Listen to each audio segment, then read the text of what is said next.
আগামীকাল একাদশী, তাই আজকে নিরামিষ খেতে হবে, মানে আজকে হচ্ছে সংযম। তাই আজকে রান্না করব ছানার তরকারি।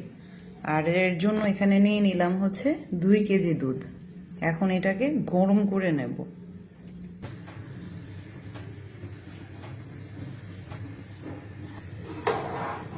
এখানে দুধটাকে উবাল করে নেব। আর দুধটা যখন ফুটে আসবে ঠিক তখন এই লেবু রস দিয়ে ছানা কেটে নেব।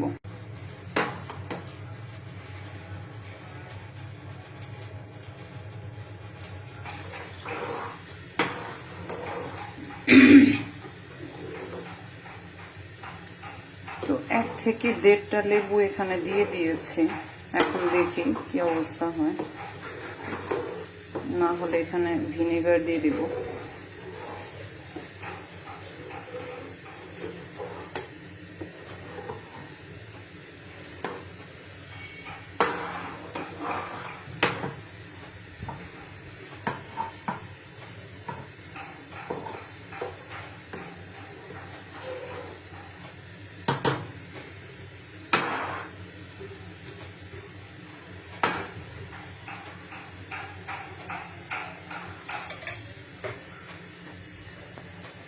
আমার এখানে শুধু লেবু দেওয়াতে হলো না, এখন আমি এখানে ভিনেগার দিয়ে দিব।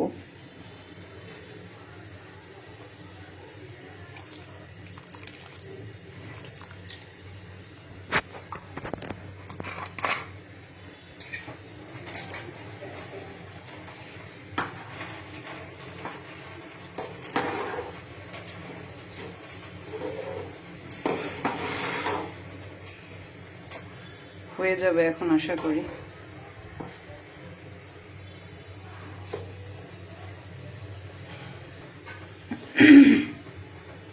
এই যে হয়ে গেছে আমার ছানা। এখন এগুলোকে জল থেকে নিংড়ে নেব।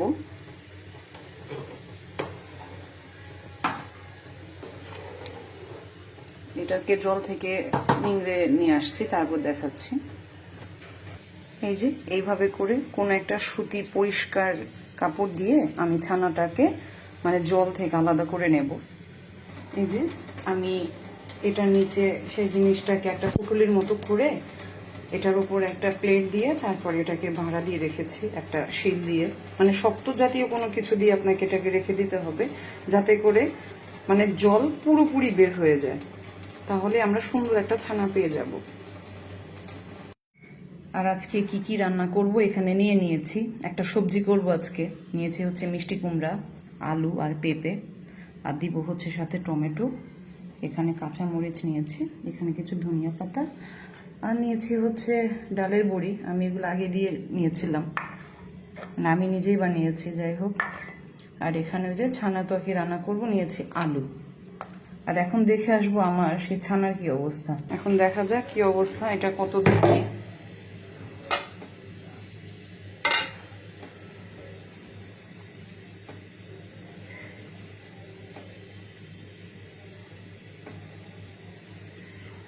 হ্যাঁ, হয়ে গেছে। আর শুধু হয়নি, খুব সুন্দর করে হয়েছে আর কি।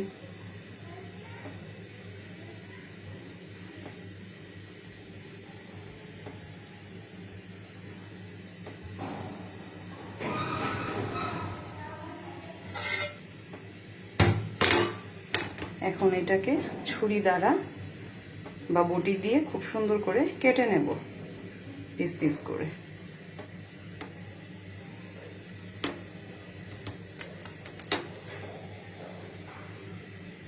আমার এখানে বরাবরের মতো আজকেও বাটাবাটি কিছু জিরা বেটে নেব।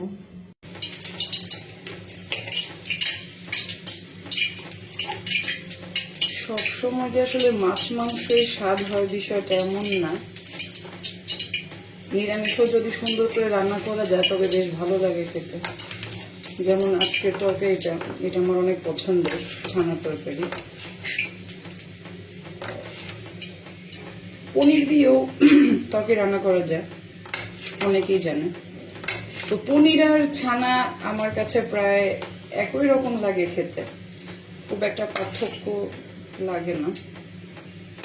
এখানে তেল গরম হয়ে গেছে, আমি আলুগুলোকে ভেজে নিই। সবকিছু একবারে গুছিয়ে নিয়েছি, দেখাচ্ছি। এই যে আমার জিরা বাটা, এটাও বেটে নিয়ে এসেছে। এখন একবারে দাঁড়িয়ে রান্না করে ফেলবো।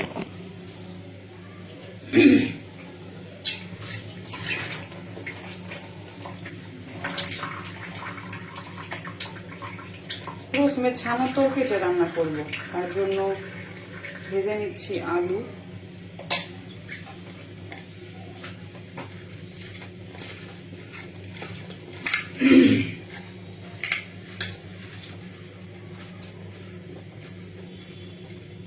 মেখে নিলাম, আর ফ্যানটাকে ছেড়ে দিতে হবে, নাহলে ঘর তেল তেল হয়ে যাবে।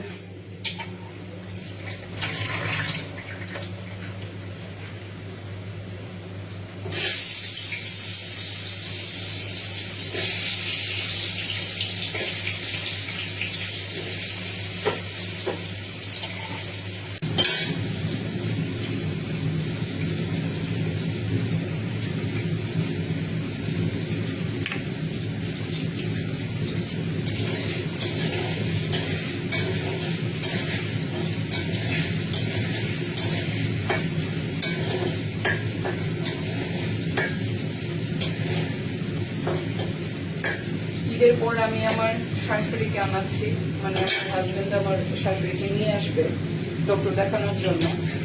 তো আমি অনেক কিছু প্ল্যান করছি, তার জন্য কি কি স্পেশাল করা যায় অবশ্যই সেগুলো আমি আপনাদেরকে দেখানোর চেষ্টা করব। আর আমরা ঢাকাতে সেটেলমেন্ট হওয়ার পরে উনি প্রথমবারের মতো আসছেন, কারণ ওনাকে আমরা অনেক বলেছি আসার জন্য, উনি আসতে চান না। আমি তো এর আগেও বলেছি, আসলে গ্রামের বাসা বাড়ি থাকলে কিন্তু এটা সম্ভব হয় না। ওখানে ঘর দেখাশোনা, তারপর হচ্ছে ফসল, এগুলো অনেক কিছুই ব্যাপার থাকে, সবগুলো তো আসলে বলে বোঝানো যাবে না।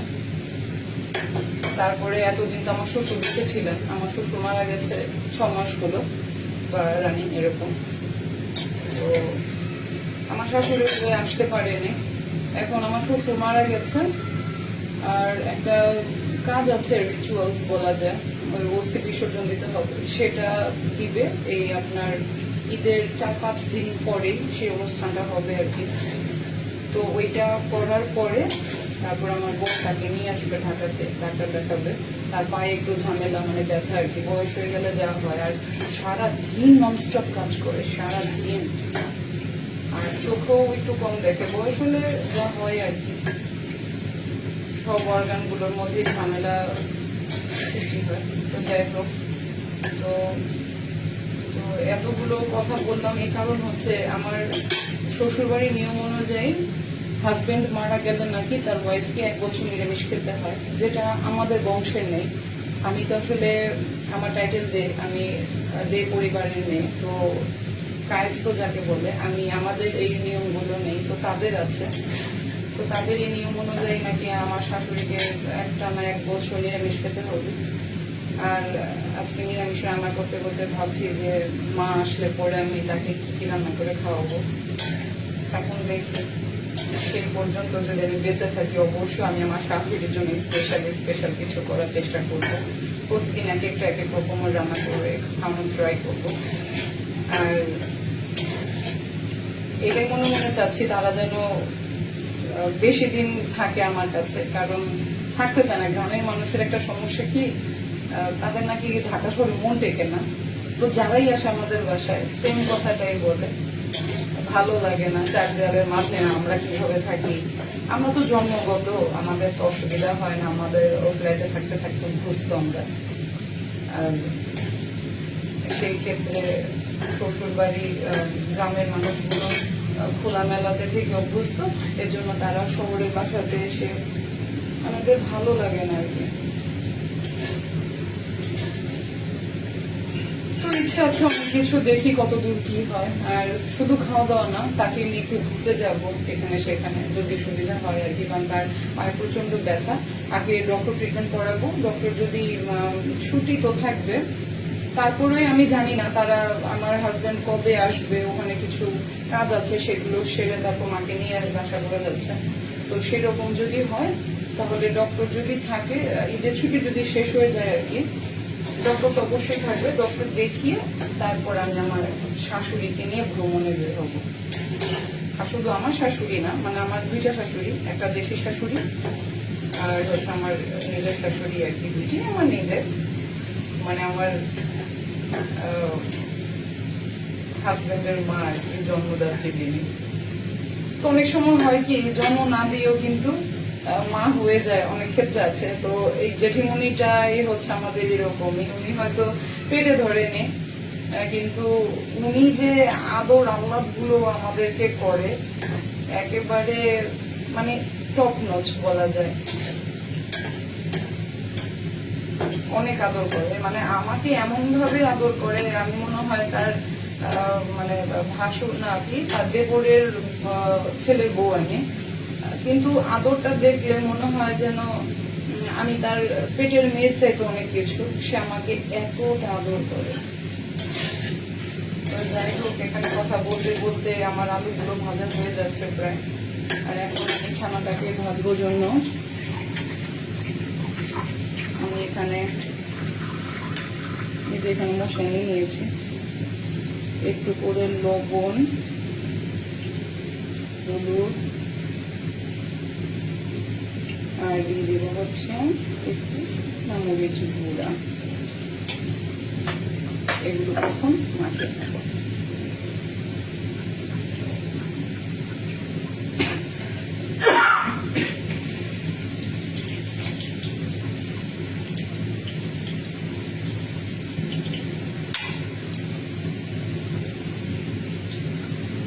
হয়ে গেল।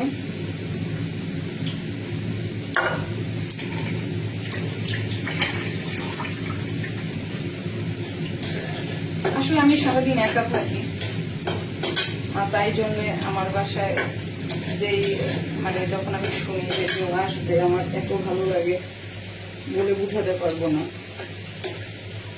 আমি খুব এক্সাইটেড হয়ে থাকি যে মানুষ আসবে, আমি মজা মজা রান্না করে খাওয়াবো, তারপর হচ্ছে খুব গল্প করবো বা বেড়াতে যাবো, আমার এগুলো খুব ভালো লাগে। আমি অনেকে বলি আসলে আসলে দূরত্বের কারণে হয়ে ওঠে না, অনেক আত্মীয় স্বজন আছে তারা আসলে দূরের কারণে আসতে পারে না, বলে ফোনে কথা হয়,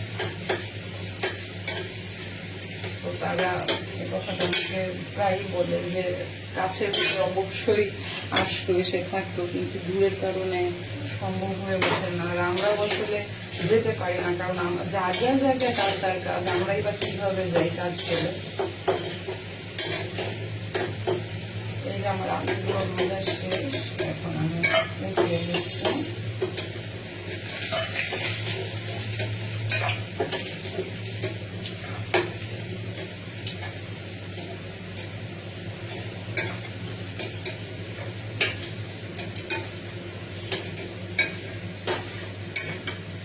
এখন দিয়ে দিব ছানাগুলো।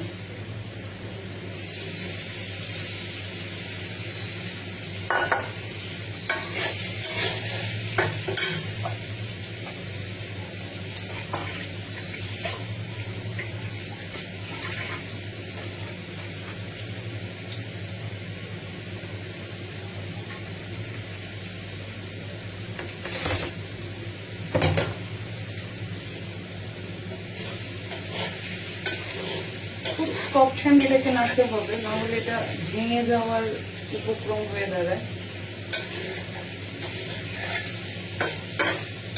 আশা করছি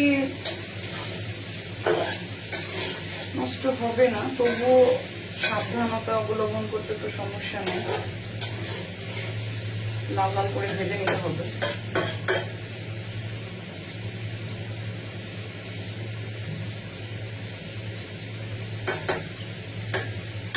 তো এবার হচ্ছে আমার ব্যাড লাক, আমি বাসায় যেতে পারছি না, কারণ আমার ঈদের পরে 10 তারিখ মানে এপ্রিলের 10 তারিখে আমার আরেকটা এক্সাম আছে, তারপর আছে হচ্ছে ভাইবা।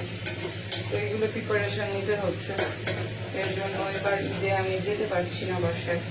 আমার শাশুড়ি মা অনেক বলছে আমাকে দেওয়ার জন্য, কিন্তু কিছু করার নাই। সরি শাশুড়ি মা, তুমি চলে আসো এখানে, আমরা এখানে আনন্দ করবো ঈদের পরে। আর এটা আসলে আমার দুর্ভাগ্য, পরীক্ষাটা এমন সময় দিয়েছে। আসলে এটা হওয়ার কথা ছিল গত জুন মাসে, গত বছরের জুনে। তো তখন দেশের এই পরিস্থিতির জন্য সেটাকে পোস্টপোন করা হয়েছিল, আর সেই এক্সামটা এখন দেওয়া লাগছে, মানে ডেট দিয়েছে আর কি। তো হয়ে গেছে সবকিছুই, এখন শুধু মানে সবগুলো পরীক্ষা হয়ে গেছে, এখন শুধু একটা বাকি, আর হচ্ছে এরপরে ভাইবাটা দেব। তো এর জন্য আর যেতে পারছি না। আমার বর যাবে, সে অনেকদিন ধরে বাসায় যায় না, সেও আসলে দ্বিধাদ্বন্দ্ব কি করবে, আমি এখানে একা, আর সে যাবে। এখন বাসায় তো যেতেও হয়, তাই না, কাজ থাকে। আচ্ছা, রান্নাটাকে মনে হয় দেখাতে পারছি না, একটু ট্রাই করলাম কিছু করার, কিন্তু কিছুই হলো না। আর শখের বসে ভিডিওগুলো করা, কারণ সারাদিন অন্যের ভিডিও যেভাবে আসতে থাকে ওয়ালে, ফেসবুক ওয়ালে, তো তখন মনে হয় কি যে সেম কাজটা তো আমিও কত করি। তো আমার ভিডিওটা আমি যদি একটু কষ্ট করে ধারণ করি, পরবর্তীতে আমারটাই আমি দেখে টাইম পাস করলাম। আর কিছু তো জিনিস স্মৃতির পাতায় থেকেও যায়, তো সেটাই আর কি। এর জন্য আমার কোনো কিছু এরকম সেট আপ এখনো কিছু নেই, এর জন্য হয়তো প্রপার ওয়েতে আমি কোনো ওই রকম করে ভালো ভিডিও মেক করতে পারি না। আর যতটুকু হচ্ছে এইটুকু আমার জন্য ইনাফ আপাতত, কারণ আমার মাথার মধ্যে অন্য কোনো থিঙ্কিং এখনো নেই। মানুষ ইনকামের জন্য কতই বা কি করছে, মানে কতই না কি করছে, হার্ড অ্যান্ড সোল ট্রাই করছে। আমার ওই রকম কোনো ক্রাইটেরিয়া নেই। আমি বললাম না, একান্ত নিজের জন্য, নিজের ভালো লাগার জন্য। আর সারাদিন আমি বাসায় একা থাকি, কি করব? আর এর জন্য ভিডিওর মাধ্যমে কথা বলতে বলতে যদি কাজটা করি, হয়তো বা আমার সেটা এগিয়ে যায়। ফোন দিয়েছে, টাকা আসার কথা, আমার তো ঠান্ডা লেগেছে, সেটারই খবর নিল। তো আমি রান্নাটা ঝটপট শেষ করবো, করে তাকে ফোন দিয়ে কথা বলতে হবে, সে কখন আসবে।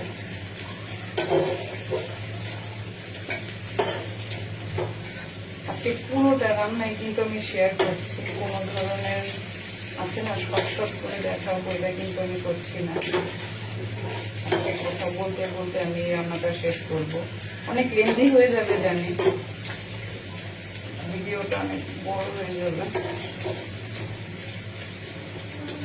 একটু কমিয়ে নিতে হবে।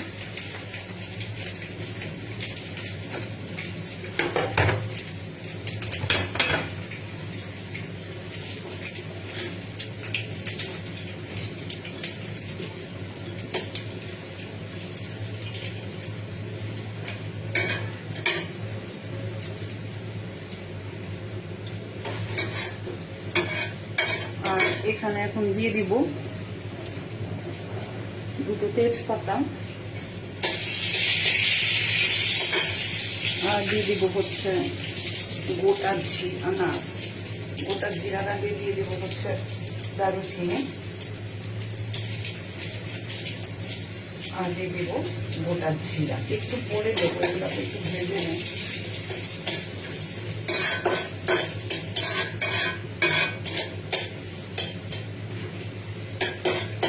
এখন জিরাগুলো দিয়ে দিব।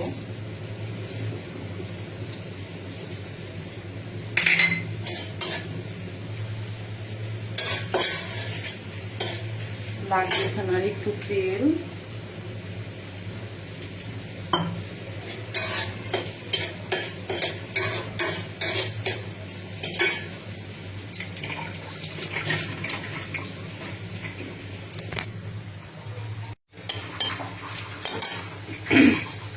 সবগুলো এখন ভেজে নিয়ে দিয়ে দিব হচ্ছে জিরা বাটা।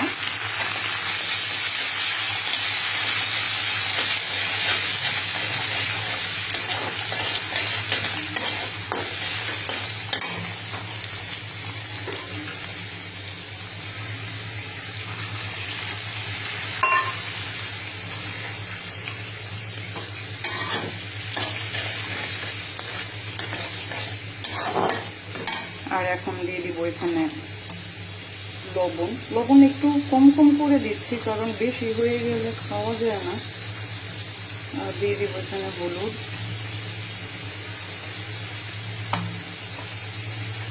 কারণ সবসময় কিন্তু আপনার আন্দাজ পারফেক্ট হবে না, কিছু সময় কিন্তু ভুলও হয়ে যায়, সে কারণে খুব সাবধান থাকতে হবে।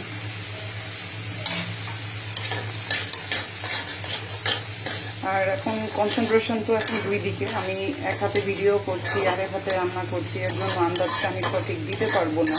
না হলে আমার মোটামুটি আন্দাজ এটা আমার সঠিক হয়, প্রায় সময়ই হয়, সমস্যা নেই। মশলাটাকে এখন সুন্দর করে কষিয়ে নেব। আর এখানে ভাতের কি অবস্থা দেখে নিতে হবে।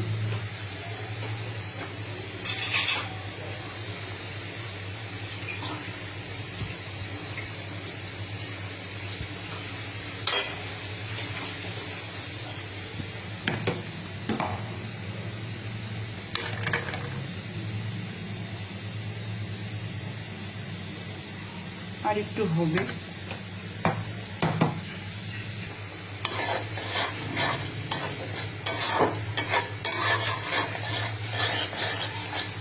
এখানে মশলাটা ভাজা হতে হতে আমি ভাতের মাড় ঝরানোর ব্যবস্থা করে নিই। এখন এখানে দিয়ে দিব ঝোল, একটু করে দেব কারণ প্রথমে একটু কষিয়ে নিতে হবে আমার ছানার আলুগুলোকে। দিয়ে দিলাম।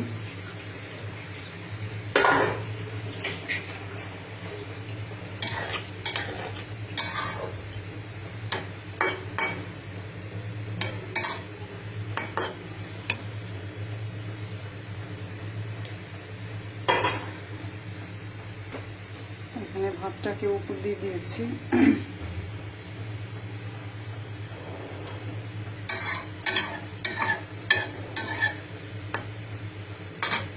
এখন আমার যে কয়েকটা এখানে বাসন বের হয়েছে সেগুলোকে একটু ধুয়ে নেব, আবার দেখাচ্ছি এটা হতে হতে। আর হ্যাঁ, এই অবস্থাতে কিন্তু অবশ্যই লবণটাকে চেক করে নিতে হবে, লবণ ঝাল দুইটাকে ব্যালেন্স করতে হবে এখন। আর আমি করে নিয়েছি, তবে আশ্চর্যজনক হচ্ছে, আমি বললাম না আমার আন্দাজটাই সঠিক হয়, আমার লবণ ঝালের পরিমাণ মানে একেবারে ঠিকঠাক, পরিমাপটা একদম সুন্দর মতো হয়েছে। তো রান্না করতে করতে কিন্তু এই ধরনের আইডিয়াগুলো আসলে আমার একার না, অনেকেরই হয়ে যায়। আবার কে ফোন দিচ্ছে? নিশ্চয়ই আমার আদরের জেঠিমণি।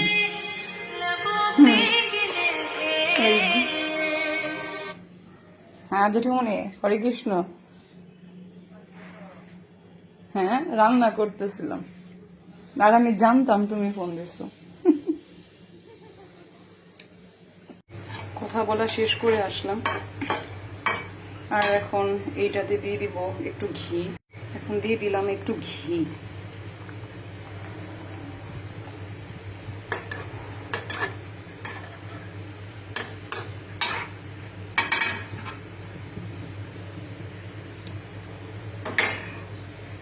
আর দিয়ে দিব হচ্ছে একটু ভাজা জিরা গুঁড়া,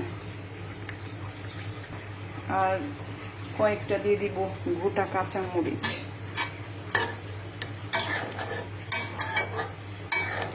এখন আর খুব বেশিক্ষণ ফুটাবো না, হয়ে গেছে আমার রান্না।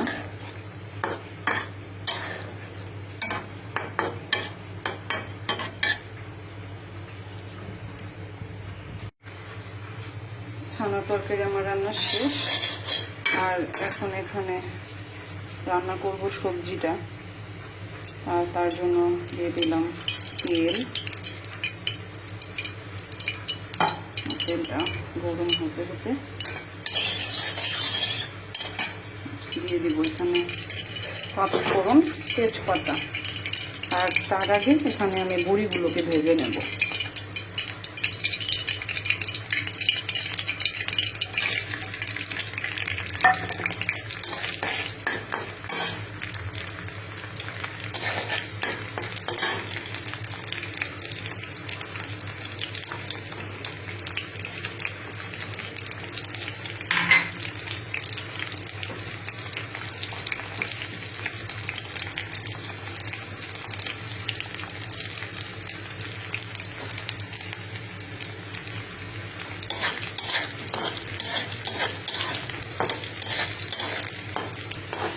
বড়িগুলো ভাজা হয়ে গেছে।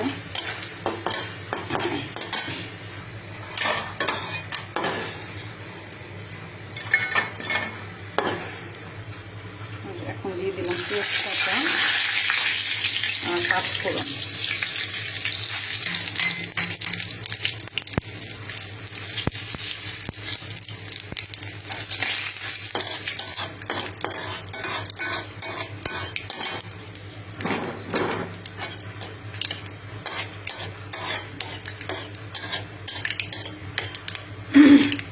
ঘ্রাণ ছেড়ে আসা না পর্যন্ত একটু ভেজে নেব সুন্দর করে।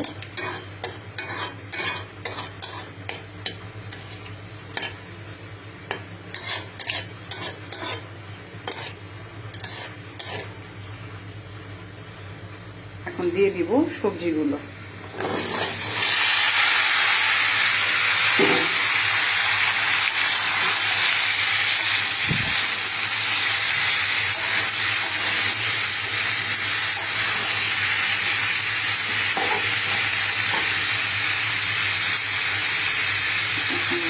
দিয়ে দিলাম লবণ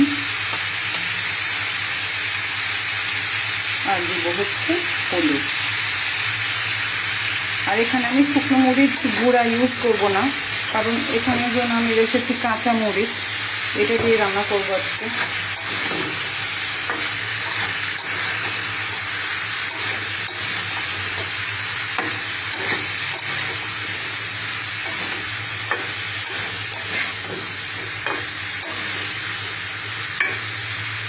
এটাকে এখন ঢেকে রাখবো।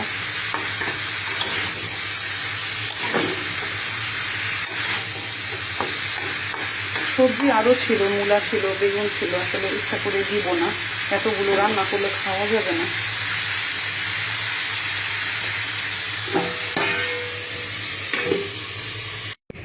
আর এখানে কিছু বাসন পড়েছে, বরাবরের মধ্যে এগুলোকে ধুয়ে পরিষ্কার করে নেবো, কারণ আমি আগে বলেছি আমার অবস্থা জিনিসটা পছন্দ না। কাজ যখন নিজে এ করতে হবে তাহলে সাথে সাথে করে নেওয়াটাই ভালো।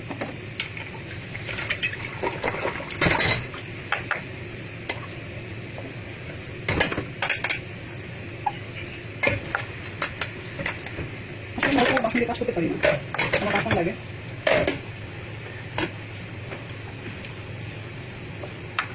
আর সব কাজ কিন্তু ক্যামেরাতে আনাও যায় না, সম্ভব হয় না, কারণ আমি তো কোনো লোক দিয়ে বা ক্যামেরাম্যান দিয়ে ভিডিও শুট করাই না, নিজের শখের বসে নিজের ভিডিওগুলো করে থাকি। সো সেই ক্ষেত্রে নিজের ক্যামেরা ধরে তারপর হচ্ছে সব কাজ দেখানো পসিবল না। আমার যেটা যেটা শখ হয় বা যেটা আমার পক্ষে সম্ভব যেটা আমি পারবো, ব্যাস এইটুকুই করি। আর কেন বললাম, কারণ সারাদিনে মানুষ কিন্তু আরও অনেক কিছু করে, ওইগুলো চোখের আড়ালেই থেকে যায়। যেমন এই যে রান্নাঘরটা, আমি কিন্তু রান্নাঘরটা গতকাল রাত 2 থেকে 2.5 ঘন্টা লেগেছে আমার এই রান্নাঘরটাকে পরিষ্কার করতে। প্রতিদিন যত পরিষ্কার করি না কেন, আমার দেখা যায় যে কোনো ধরনের নিরামিষ এগুলো আসলে আমি পুরো রান্নাঘর একদম ব্রাশ দিয়ে ডলে ডলে দিয়ে দিই। এখানে ধোয়ার ব্যবস্থা আছে, আমি দিয়ে দিই, কারণ আমার হাতে মোছাতে পোষায় না।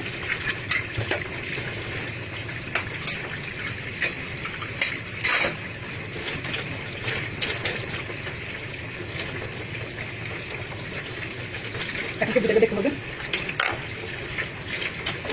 চলুন দেখি তাহলে সবজিটাকে অবস্থা। এখানে দিয়ে দিব এখন টমেটো,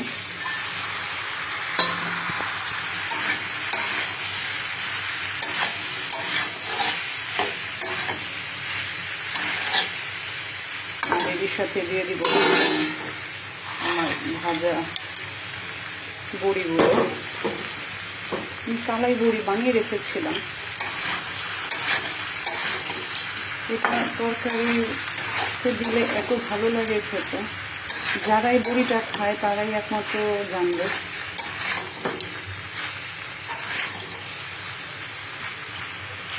আর এখানে হালকা করে একটু ঝোল দিতে হবে।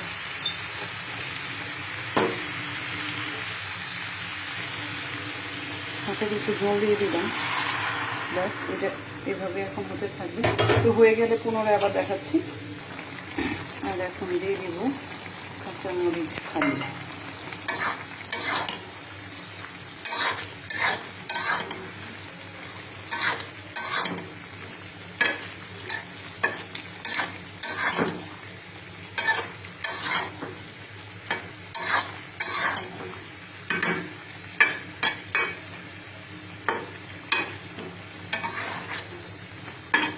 আজকে সকালের হাঁটা এখনো হাঁটা হয়নি, তো খাবার দাবার খেয়ে দিয়ে ভাবছি মানে ডেইলি প্রতিদিন যেটা করি আর কি, কিছুক্ষণ রেস্ট নিয়ে দেন আমি 1 ঘন্টা করে হাঁটি।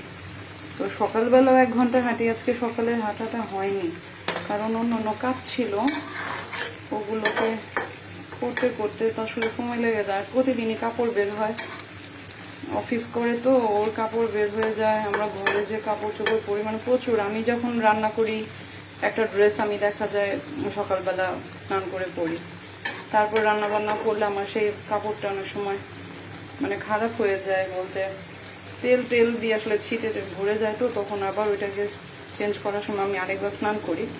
তো যাই হোক, এইভাবে করতে করতে আসলে একটা জায়গায় 3-4টা কাপড় বের হয়ে যায় এমনিতে পার ডে। এগুলো জমতে জমতে অনেকগুলো হয়ে যায়, মানে সারাদিনে মনে হয় কতগুলো কাপড় জমে যায়। তো এগুলো ধোয়া পালা থাকে, তারপরে ঘর দোয়ার মোছা, আরো কত কিছু। তরকারিটা আমার হয়ে গেছে প্রায়, ধনিয়া পাতাটা একটু পরে দেব, আর একটু হোক তরকারিটা। আমি নিচ থেকে নেড়ে দিচ্ছি বারবার করে, না হলে পোড়া লেগে যেতে পারে। মিষ্টি কুমড়া যে আঠালো ভাবটা, এটাকেই আসলে পোড়া লাগানোর জন্য একদম উত্তম। এটা এর জন্য একটু নেড়ে চেড়ে দিতে হয়, নাহলে এটা লেগে পড়বে।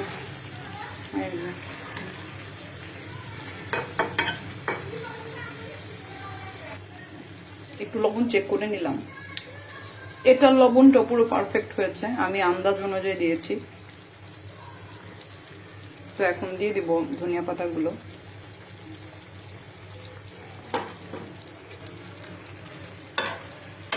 এই যে মাখো মাখো হয়ে গেছে, প্রায় তরকারিটা হয়ে গেছে আমার। এখন পাতাটা মিশিয়ে নিয়ে আর 1 মিনিট মতো চুলায় রেখে ব্যাস নামিয়ে দেব।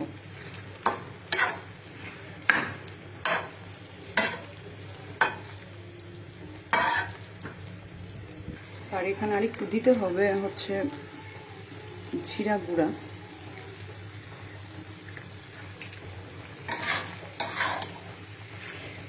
আমার মাথায় যখন যা ধরে, যেইভাবে ধরে আমি কিন্তু ওইভাবেই রান্না করি, আর খেতে খারাপও হয় না।